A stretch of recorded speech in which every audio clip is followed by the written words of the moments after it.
Buenas noches, mi nombre es Luis Daniel Ayala y esta es mi exposición del momento 2 de la evidencia de aprendizaje de la unidad 2 de la materia Fisiopatología aplicada 3. Hablaremos sobre la sepsis y nutrición, sus definiciones. ¿Qué es la sepsis?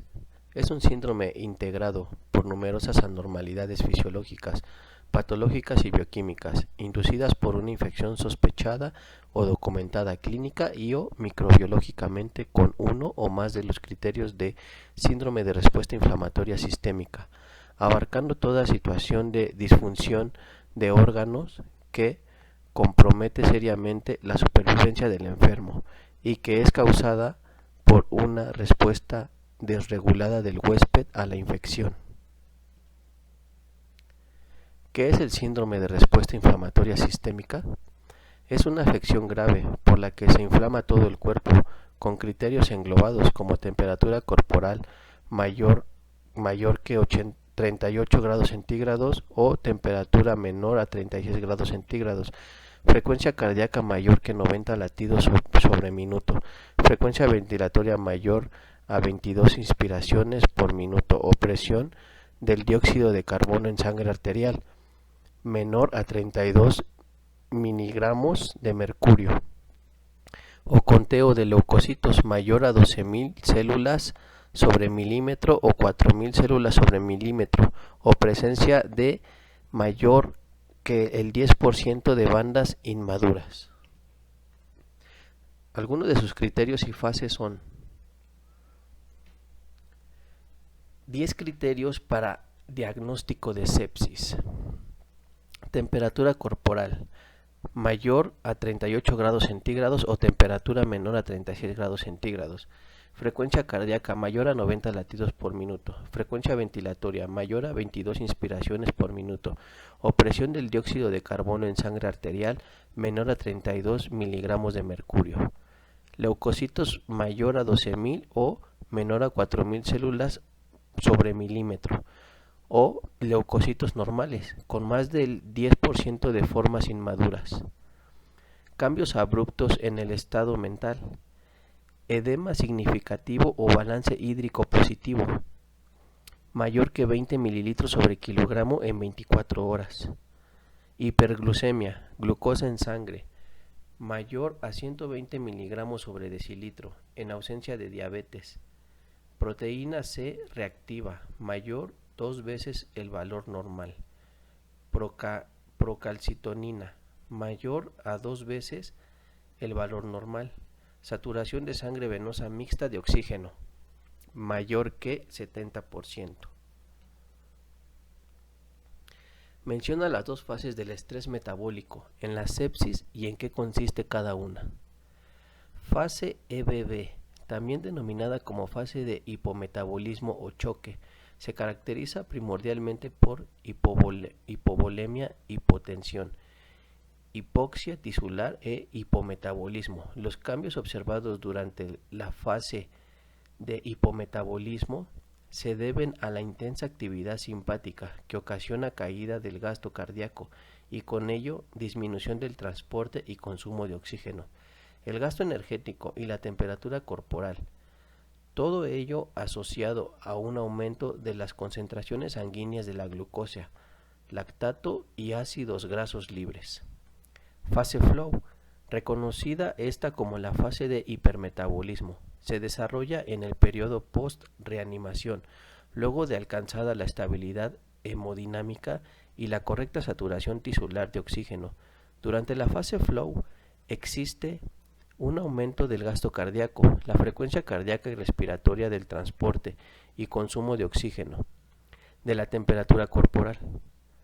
También se observa en esta fase un estado de hipermetabolismo, dado por el aumento del gasto energético y con ello el consumo de oxígeno y la producción de CO2.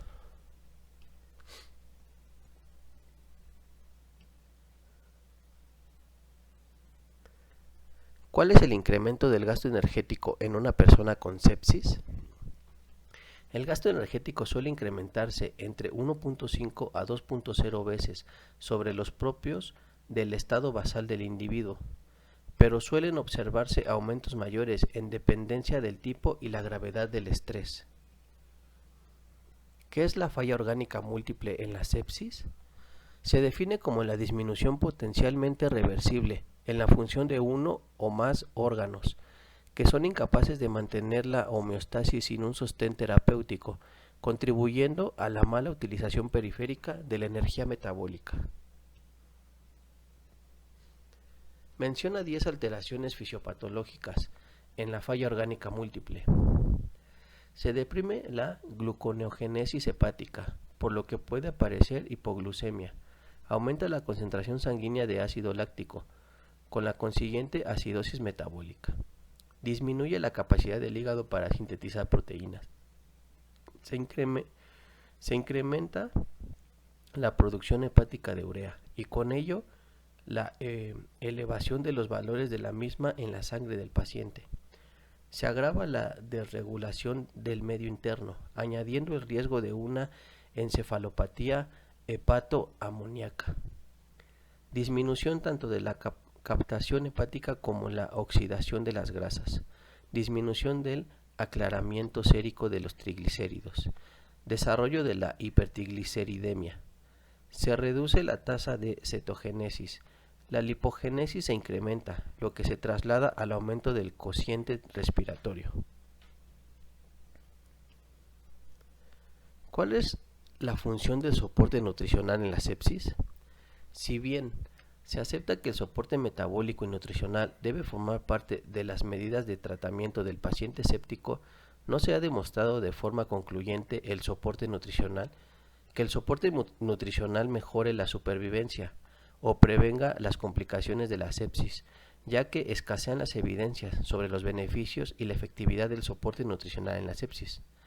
Aunque haya escasa evidencia, no podemos dejar de mencionar algunas de las funciones y objetivos que tiene el soporte metabólico nutricional en la sepsis.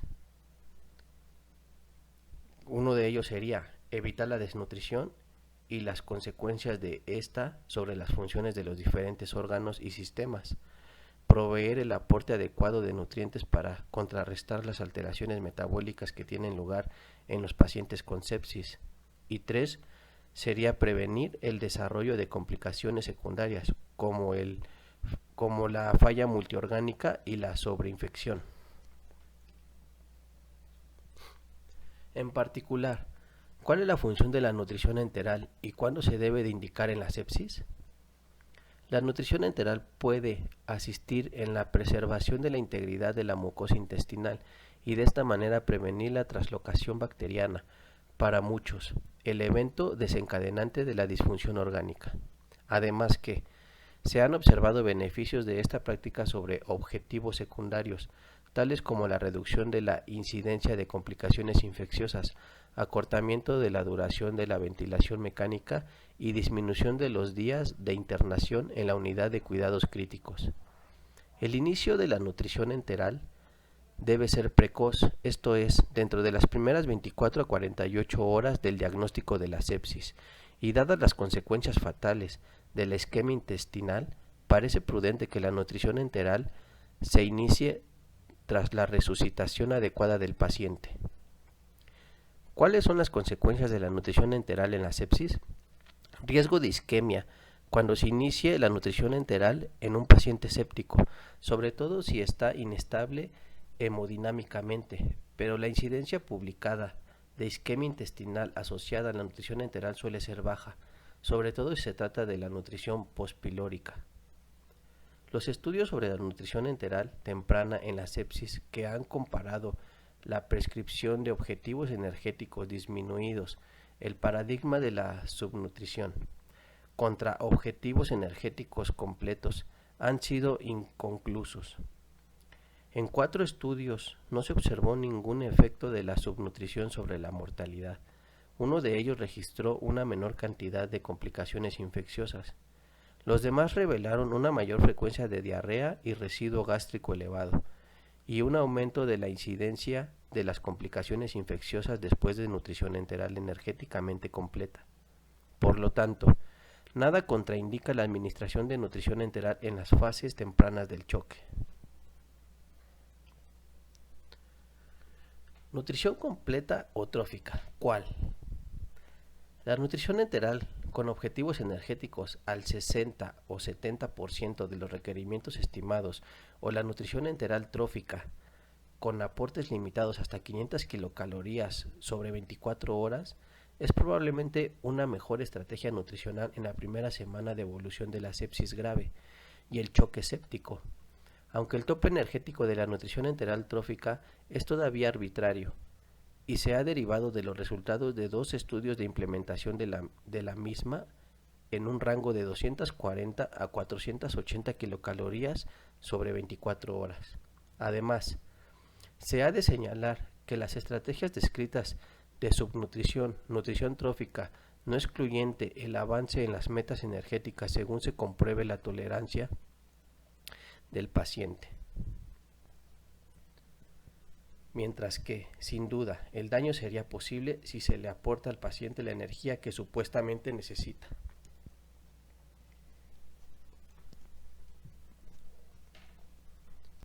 ¿Cuál es la función de la nutrición parenteral? ¿Es recomendable? Suministrar a través de una avena, una fórmula especial que proporciona la mayoría de los nutrientes que el cuerpo necesita, además de ser utilizado cuando una persona no puede o no debe recibir alimentación por la boca.